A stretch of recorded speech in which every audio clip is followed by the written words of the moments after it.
Truth is stranger than fiction. I've heard this saying before, but there are people in this world who do stupid things beyond imagination. I had quite an unusual experience. My name is Sarah. I met my boyfriend, David, through a mutual friend. After dating for a little over a year, it was somewhat of a natural progression that we ended up getting married. As we began our new life together, I moved into his apartment. Organizing our belongings, we were all set to submit our marriage registration. That was when I was suddenly struck with a fever. Diagnosed with the flu at the hospital, David said, "I'll go and submit the marriage registration," and I entrusted him with it. Hours later, I heard David return and a sweet female voice calling out, "David." I wondered if he'd bring another woman home because I was sick. But it wasn't a misunderstanding due to my fever. He returned home with his mother. His mother opened the door to our bedroom and asked, "Sarah? Aren't you going to come out and greet me?" Demanding greetings from a sick person? What kind of dictator is she? Pretending to be asleep, I was then subjected to another attack from his mother. She forcibly removed my blanket and exclaimed, "You're still in your pajamas." Well, that was because I was sick. Get up and change at once.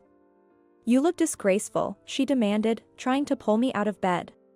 Please leave me alone. I have the flu and it's contagious. I blurted out in my fluster. Where was David? Then I heard the loud sound of the TV. He seemed to be watching a comedy show in the living room. He was laughing along with the audience. David. Your mother is attacking your wife here. You call yourself a wife? Unbelievable. Fine, if you're too sick to cook, I'll prepare David's meal. Be grateful, you useless fool. She shouted before storming out of the room. Her attitude towards someone who was sick in bed. She was just evil. David, I'm making your dinner. Okay. I actually heard you say that to Sarah. Exhausted by the parent-child conversation I overheard, I felt completely drained.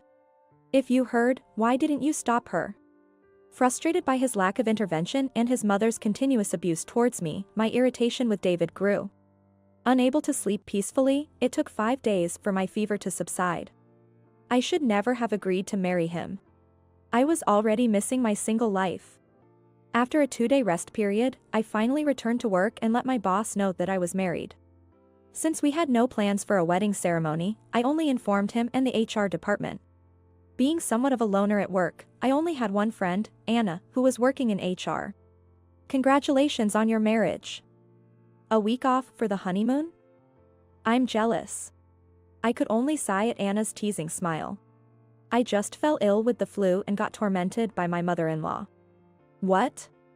That's hilariously tragic. I didn't find it funny at all. Subsequently, I received instructions from her. It's been a week since you filed your marriage registration. You should be able to get some paperwork with your new name and residential address written on it. Go get it. Once that's done, please let me know so I can update all your details in our system. I listened to these instructions with a serious face.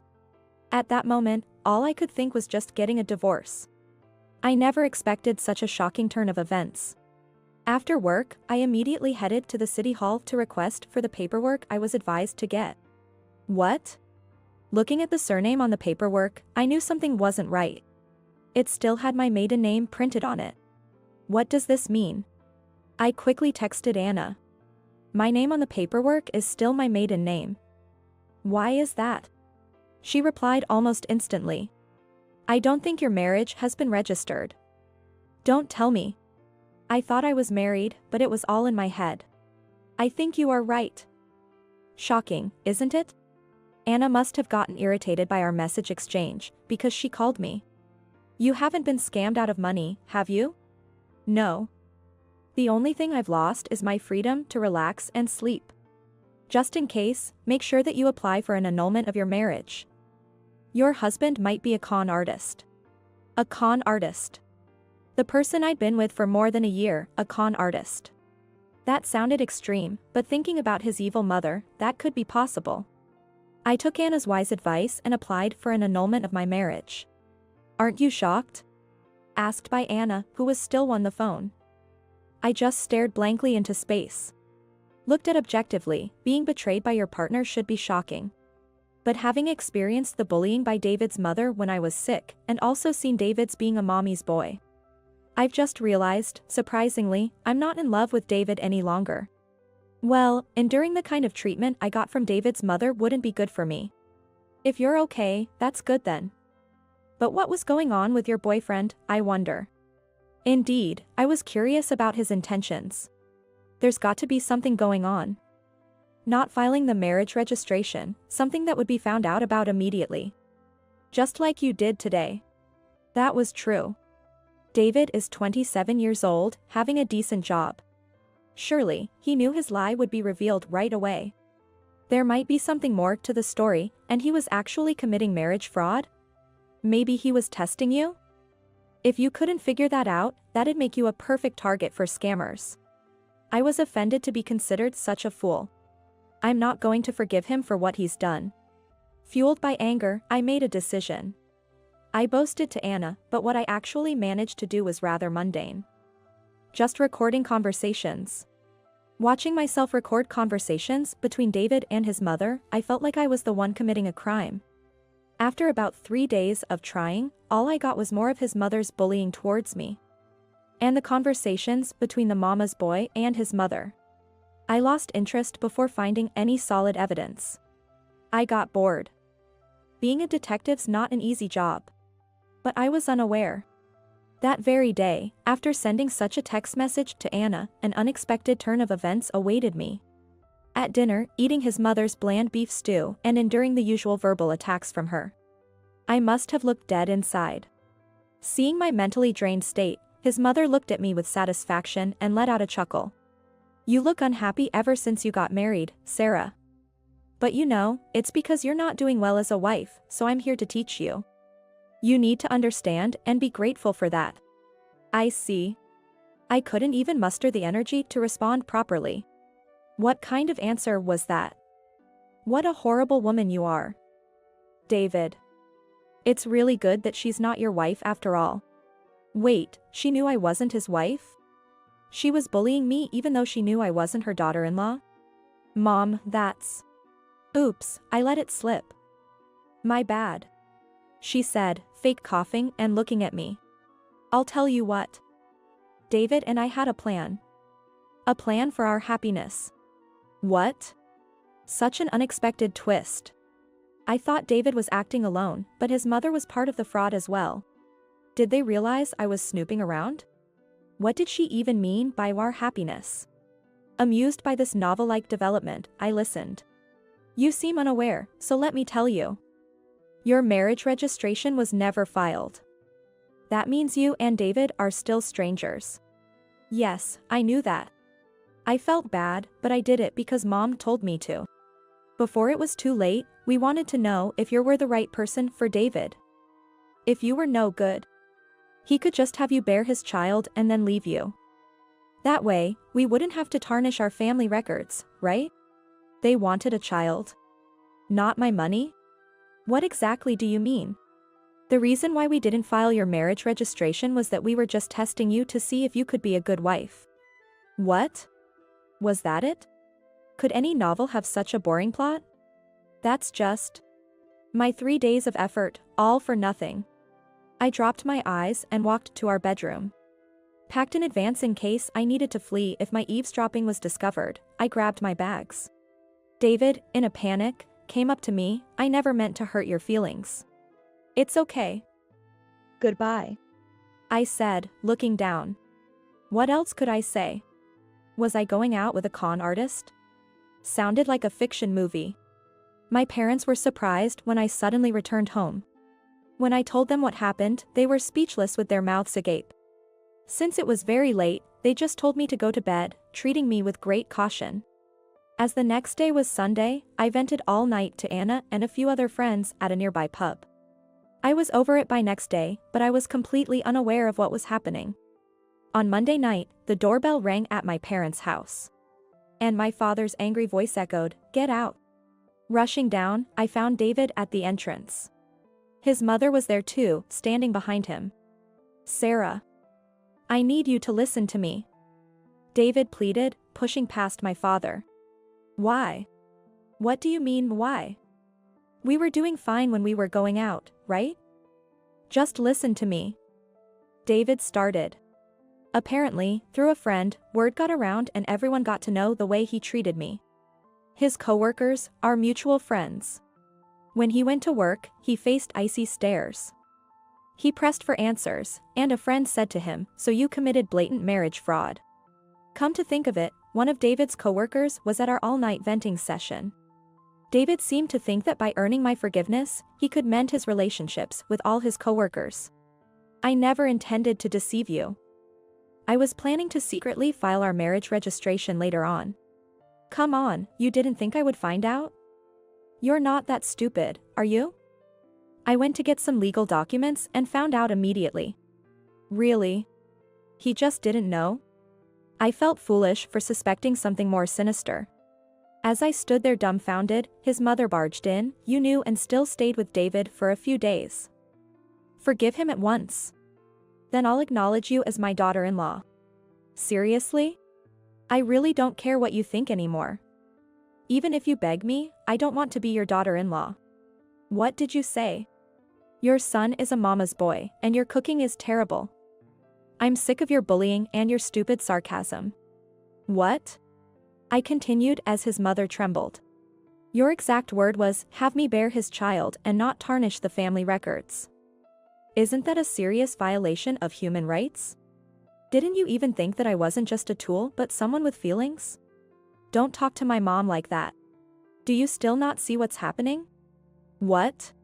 What you did was called marriage fraud. I didn't do anything wrong. You stole my precious time. Time is a valuable asset, you idiot. I almost grabbed David by the collar, but my father intervened. Sarah, that's enough. The neighbors are clapping. I realized we had caused a commotion at the entrance, and our neighbors were clapping, saying, "Go Sarah." Meanwhile, people who knew David and his mother were whispering rumors. I threatened the pale-faced David and his mother, "Don't ever show your faces here again. If I see you near my house, I'll call the police." Then, as an afterthought, I added, "David, I have recorded conversations of me being bullied by your mother. I'll be claiming compensation. Just expect a call from my lawyer." Smiling triumphantly, I said those last words. Afterward, David's situation remained dismal. He was ostracized and removed from the team projects, relegated to a position in the document managing department. Effectively, it was a notice of redundancy. My gossip-loving mother told me what happened to David's mother. Apparently, at the time of our confrontation at my parents' house, someone she knew was there. And they became known in the neighborhood as the fraudster mother and son. They lived a constrained life, always trying to hide when going out. All of this was the result of their own foolishness. I quite liked the way things ended for David and his mother. I'm Maggie, a 35-year-old nurse. My husband, Jason, is 40 and a corporate employee. Our daughter, Emily, is about to turn 4. Until recently, we were living happily as a family of 3, but then a series of events turned everything upside down. Jason and I met almost 10 years ago. We both left our hometowns to attend college and ended up working in the city. Being introduced by a friend, we hit it off because we were from the same town and soon started dating. Eventually, we began to think about marriage and, after many discussions, realized we both wanted to return to our hometown someday. So, we decided to start our married life back in our hometown. Jason's company had a branch in our hometown. When his transfer request was accepted, I quit my job at the hospital and we moved back home together. We started our new life in this house where we live now. Both of our workplaces and Jason's parents' house are within a 30-minute drive from here. And my parents' house is a bit farther but still reachable in under an hour. Fortunately, I quickly found a new employment. I was able to continue working as a nurse, living busy but fulfilling days. We struggled to have children after marriage and felt some pressure and anxiety from those around us. But our relationship remained calm and steady. Then, after 3 years, we were blessed with a child. When Emily was born, Jason cried tears of joy. "Maggie, thank you so much. You've done so well. Our life is going to be lively now, no more loneliness." We had moved away from our college friends to start our life here, and Jason might have felt lonelier than me. The reason is that this place isn't exactly his hometown. He was actually born and raised in a neighboring state, and his parents moved here after he got into college. The town where his childhood home was is more than 3-hour drive from here. It's not a distance where you can casually meet up with old classmates. Moreover, Jason had to give up his hobby, soccer, as he couldn't find teammates here.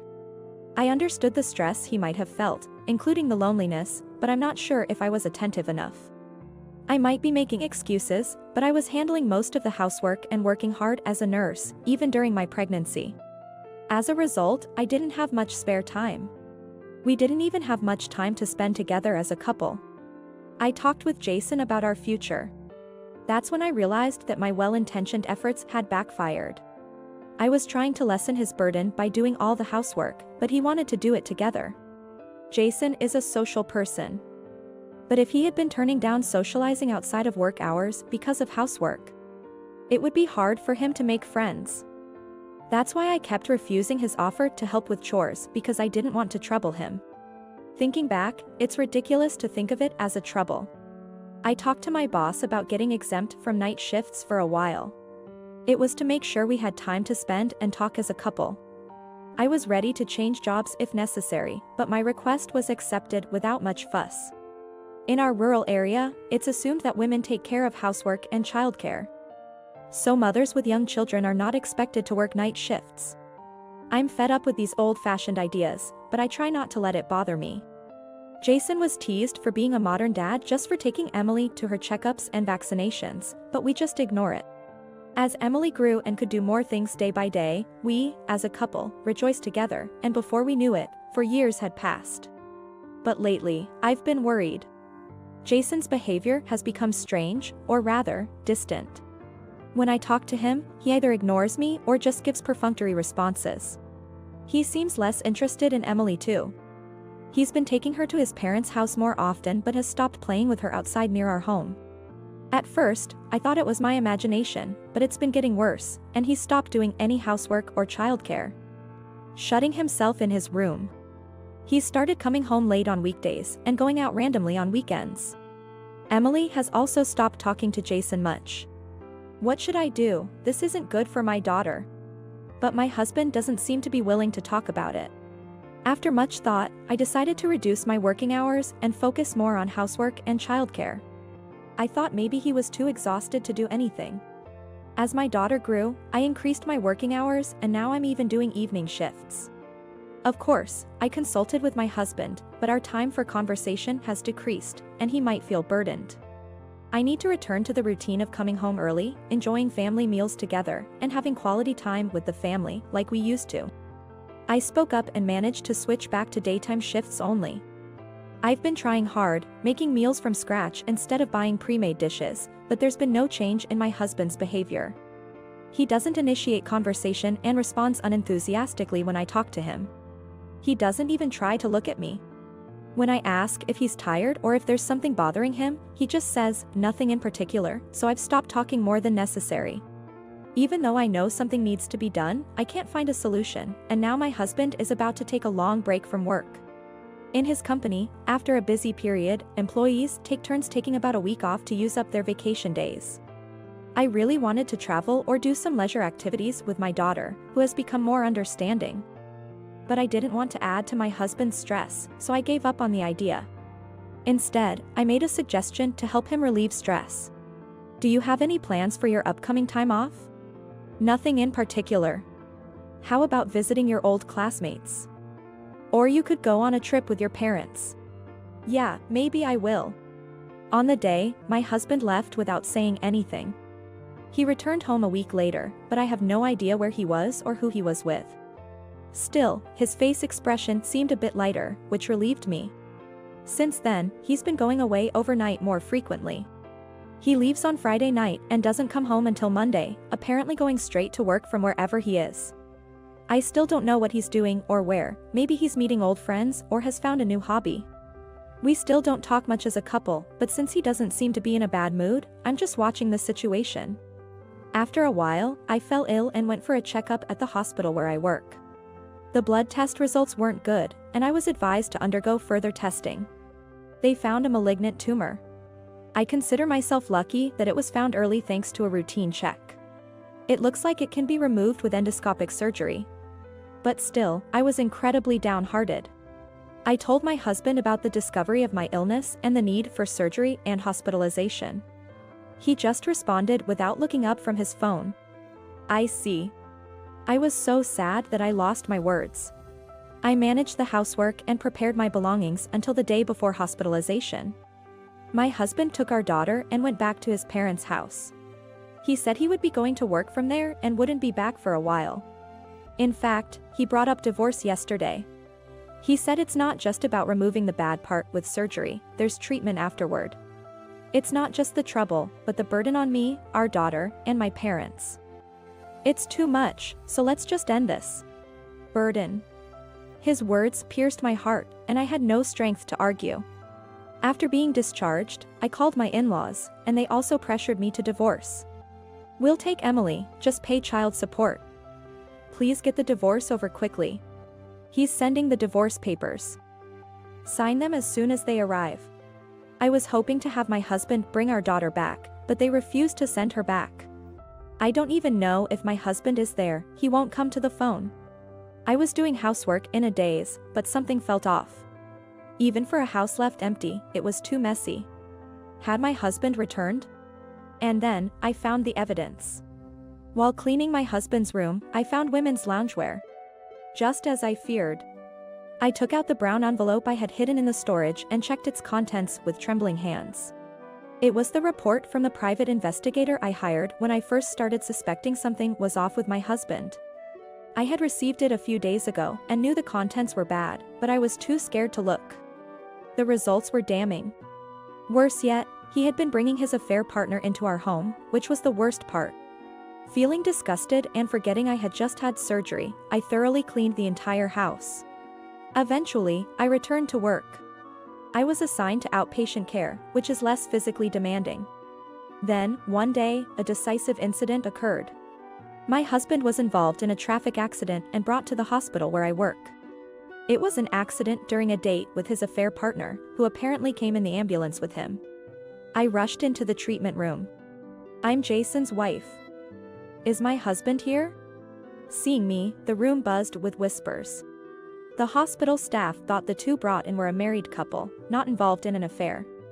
Wait, your husband? Then who was the woman earlier? Oh, she's gone. She had just a scratch and went home, people murmured while attending to him. Okay, let's get you out of these clothes.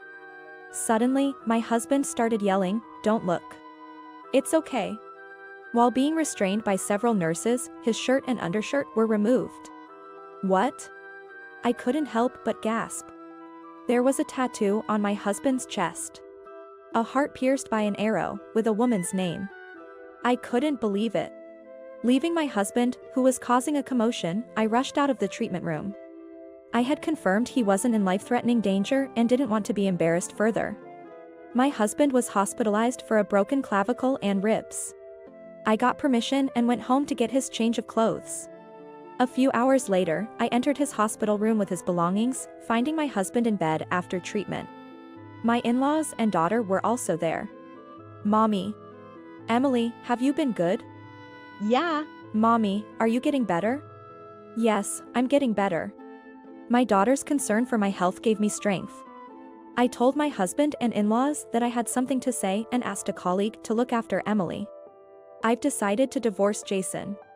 Now. What's going on, in a time like this? It's okay, Mom. Better sooner than later. I'll take care of Emily. What? Don't be ridiculous. We'll take Emily.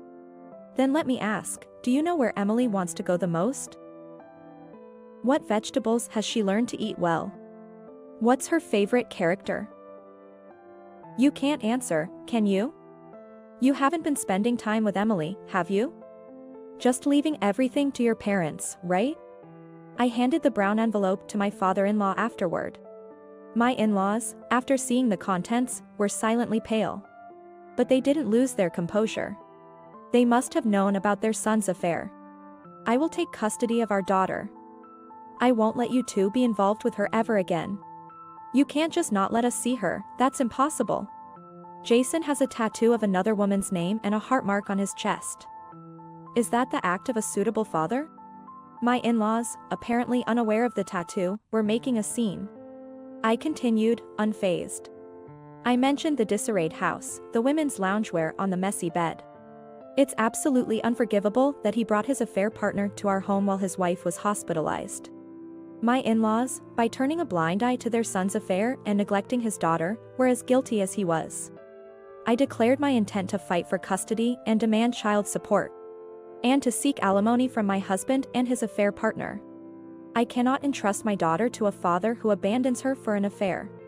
My mother-in-law tried to say something, probably about how they've been properly taking care of my daughter. I ignored her and pressed on. If you want mediation or a court battle, go ahead. But remember, it might become public knowledge that Jason's affair is the reason. Soon after, the divorce was finalized, and I got custody of our daughter, so we moved. Turns out my ex-husband's affair was a double adultery, and he's also being sued for alimony by his partner's husband.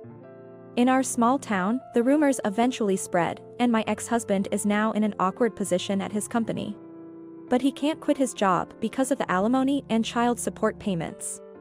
Interestingly, my ex-husband didn't have savings, so his father extended his retirement and his mother started working part-time to help out. Since tomorrow is a day off, let's go out. Emily, where do you want to go? I want to see the elephants.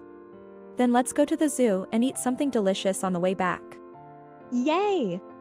My health has improved, and I'm living peacefully with my daughter.